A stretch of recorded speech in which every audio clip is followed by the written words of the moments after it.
everybody. I want to introduce you to Brennan de Raad. He is somebody that I had the pleasure of getting to know through a previous podcast guest, Dane Sanders, who I had known forever.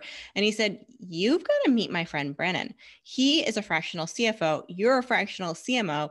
What a great connection." So, Brennan, I'm so glad you're here. Thank you for being part of this podcast. Yeah, thanks for having me. I'm excited to be here.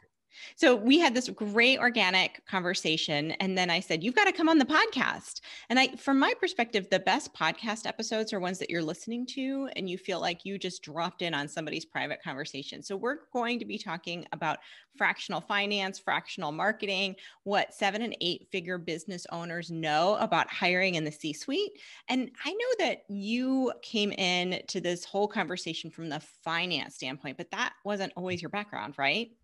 Right. I was involved early on in a lot of early stage startups. So I had the good fortune of being working for a serial entrepreneur who had dozens of different entities and companies, and had the exposure of seeing that. But he was also a CPA, so I had the kind of financial acumen, and that was my initial background in school. So I had this really unique combination of being able to apply finance in a lot of different ways for businesses, from ideation to being an operational reality, and then also businesses that were purchased or were in the transition process, being able to help them at a very tactical level.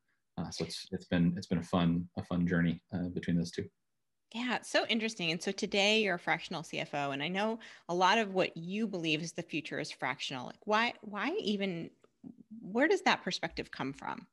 Yeah, so it comes from a couple different areas. One, after I worked in the first with that first entrepreneur, I worked in a really fast growing startup. And I think when you start in any kind of early stage business, you're going to get your hands dirty. You're going to be involved in a lot of different things. But I was amazed at just the level that a VP finance, CFO, controller, the level of things that they were in my role was required to do, and how inefficient that was, and how I was doing probably 80% work that was not what I was getting paid for, right? And that the company could have made a better decision. Again, if I was objectively looking at it, saying, hey, if you brought in somebody 20 or 30 hours a month to do the strategic work and sit with the leadership team and take on the big questions, or lead the team to take on the big questions, that would have been enough. But that was the experience, and so it just sat in the back of my head the first 6 or 12 months that I was there, that this could be done better. There's a better way to do this. And then as I started to look out in the market and do more work with other companies, it became clear that this was something that a lot of business owners, I think, were interested in, because you're looking at a full-time salary. It's a lot different than a fractional salary. But a lot of times making that jump or that leap is the difference between knowing your numbers, or really having the strategic financial direction, and not having that competency in-house. Yeah, it's so funny. I've had the same exact experience where maybe there's a lot of ideas and there's a lot of brainstorming and there's a lot of contribution without a lot of expertise. And a lot of times I come into organizations, and what's happening is that you have at the manager level a certain amount of contribution that is incredibly important as it relates to the heavy lifting. And then the strategic conversation is oftentimes missing. Do you find that's happening on the finance side too? Absolutely. Because you don't have necessarily been there, done that. In most early stage companies, you're finding a bookkeeper, or you're maybe bringing in a staff accountant. If you're really advanced, maybe you have someone who has some experience in that space and has actually managed a team or led a team. But it's pretty rare that you would be investing that early in anything beyond that. Yet you're trying to make financial investment decisions. You might be taking on capital. We work with a lot of software companies. You might be making some of the arguably biggest decisions of your life. You kind of compare it to asking 16, 17, 8-year-olds to make college decisions is probably the best comparison, right? They haven't been there. They haven't done that. You're taking on a lot of debt. You're gaining a new boss, whether you know it or not. But none of that conversation is happening. It's just, what are the numbers, and can we get them to the group fast enough? So I think that there's a lot of examples like that where you don't know what you don't know. And I hear that pretty frequently in conversations, the first or second conversation with anyone that I've been introduced to or that we're working with at Vessel. And that's great. I mean, that's the whole point, is that you're really good at something, or maybe you have a couple of partners and they're really good at a few things. You got sales and marketing down, or you have product down, you have development down, you have certain internal processes down. but finance is missing or marketing is missing, different little pieces there. You don't need to bring on a full-time person, probably for a really long time, longer than you think. Yeah, I have actually found the same exact thing. It's just so fascinating to see that you've come at it from a similar angle on a very different path. And from my perspective, it's often you might have somebody who's really good at ads manager. They might be really good at running Facebook ads, but they don't have a whole comprehensive lead generation strategy that's balanced with both paid and organic. And all of a sudden you lose your ad account. And you don't have a Exactly. backup plan, or you don't have another strategy in place because there isn't that oversight, that big picture oversight Yeah. on lead gen, right? So for example, so Yeah. I agree with you that I actually think that future is fractional. And I think it's just so fascinating again that you and I both landed at similar places from very different journeys. Yes. So I'm curious, I think getting data focused, numbers focused is one of the hardest things entrepreneurs can do, but it's one of the best things they can do. What's Mhm. like a fun example of maybe a transformation that you've seen in your own client experience when it Yeah. comes to getting more numbers focused?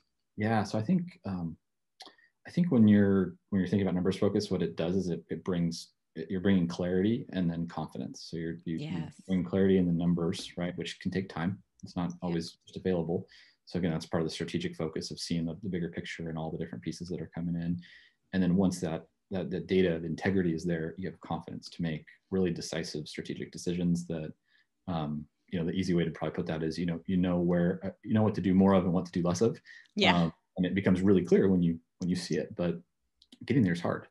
And so example wise, I'm thinking of a client where we did that. We looked at all the revenue lines early on, and they didn't have great visibility into their direct costs, service company. And so we did some work to get clarity on what were our direct costs, and then put all those numbers up on the board a couple months later. Well, I took a poll of that group and said, well, which one do you think is the most profitable? What do you think the gross profit margins are for each of these categories, these 4 categories? And it was the inverse of what the 2 partners and the advisor thought it was, which is fascinating. Yes. Yeah. Because they weren't doing a lot of the thing that was the highest profit margin, right? It Yes. I was find the same thing. new, and they weren't trying it. It wasn't part of their business. So again, you get the clarity, you get the confidence, and then you look at that and go, so what, right? What do we need to do more of? Well, we want to drive that revenue line. We want to increase that service line next year. What do we need to do that? And there's a whole slew of then investment, hiring, financial decisions that come from it. That then there's more work for your CFO to sit back and go, okay, here's your all-in cost, here's your risk profile, here's your sales ramp, based on whatever easy, medium, hard assumptions, conservative assumptions. Yeah, so when you go from there, you're gonna jump in, and that data is going to give you the confidence to actually go make that decision. So in their case, it was, we're going to open up an entirely new division and region. We're gonna take care of the capital, or lower our cost of human capital, right, to do this service, because that's obviously what was driving the value of that one service line. It was like, oh, we can do the same thing with a really good resource, but they don't have to cost what we're used to paying for someone at a different level. Why don't we do more of that? Second, it was reoccurring versus one time. So the business model that was not in the business to that point, other than in a very, very, very, not even a material way, less than 5% way. And so we sat there and said, well, what if in the first year we could get 3 or 4 clients on this, and then you go from there. And then by year 2, 12 clients. By year 3, 25 clients. It really starts to ramp, and it created a foundation for the business. So anyway, kind of coming back to your question on what's the transformation. The transformation in that business was they have taken what was a less than 5% piece of their business and now made that almost half their business in 2 or 3 years, Wow. based on a very, again, it's not a mind-blowing review, right? You figure out what your gross profit margins are. But I think when you're running so fast as a business owner, you're not sitting there and taking the time to go in and do the work to actually figure out what those things are. You just assume what those things are. And that's where you get in trouble. The gut gets you a long way, but at some point, having that financial objective kind of back office mindset person is really valuable to get you to the next level. Yeah, I found the same thing. And what I have found is that the attention goes to what is most burning, which is not the easy money. So it's Mm. really easy to ignore what is simple and effortless because it doesn't need you. So you ignore that and you focus on the things that aren't working quite as well, when really what you need to do, it's almost against your entrepreneurial nature to hyper focus on the thing that is going extremely well and is easy and effortless and customers convert easily and go off and then go work on something else instead of doubling or tripling down on that one what can eventually be a cash cow. Absolutely. And we talk a lot about it at Vessel. Our ideal, person that we're looking for to work with is a visionary, sales driven, culture driven, leader who's out there going after the next hill, who's taking the next thing. And to your point there, right? Once the first thing becomes old, and that could take a week, that could take months, take a year. I've seen it take days. That's one side of what you need, right? And that you don't have the business without that person. So that I don't ever want to kill that piece of it, but having the CFO, that's kind of that other side of the brain that early on, great to kind of move with reckless abandon, but at some point it is really valuable to at least have that opinion. And I think with the fractional CFO, another great piece of that, and just fractional leaders generally, is they're really objective, right? They're not coming at it from being in the politics of the existing business. They're not part of the culture, per se. They're not in the office or virtual office, that we're in now. They're really looking at it from an objective perspective. And usually for 6 months, 3 months, 12 months, it's a short period of time. They're not there forever. They might be there for years, but by design, most consulting agreements and fractional agreements are meant to really deliver value, move it. So I think that those are just some things to consider if someone's out there thinking about engaging fractional CMO, fractional CFO, and why you can really get a lot of clarity and confidence really quickly. So interesting. And do you find that some people are afraid to outsource that C-suite executive role? Yes, I think generally speaking, if it's a solo entrepreneur or solo business owner, they're always a little wary of hiring. Just generally, they're very aware that every cost comes in and increases. And then I've also seen it with larger groups that their culture is to hire full time. Yeah. So to step out of that is a break from that, or at least what they perceived is their culture. I'm speaking with someone right now in the last couple of weeks who's in that same spot, and we've had a good dialogue going back and forth about the benefits and kind of the costs of both of those options for their stage of company. And I think, as I think about that, if I had to kind of put a couple bullets on it, you can start small. You don't have to start with a quarter time fractional person. And you can also do a lot of things to very quickly determine whether there's going to be an ROI there for you as a business owner from that person. Certain industries, it's also a lot easier just to understand or see that, right? If you're in professional services and you're the owner, but you're also trying to be 70% utilized or billable, there's an actual dollar opportunity cost that we can look at of what you're spending on this versus what you're spending on that. But probably more broadly, think of like family-run businesses. They just probably haven't even had someone look at the company for a really, really long time at that level, at an outside CFO level. And so it certainly doesn't hurt on a consulting basis to engage with the CFO on a project, right? Something that's been sitting on your desk or in the back of your head for 2 years, 2 months, 2 weeks. Have that person come in, have them do it on a project basis, watch them almost like you would for an employee, and then understand the fact that you can customize for most fractional CFOs, you can customize how much time they're going to be spending with you. Yes, so cool. A question: if you had to summarize scaling to the multi-million-dollar mark, what would be one word that comes to mind? That's a good question. From my seat, I'm going to say metrics or measurement. And that's probably a selfish word coming from the CFO.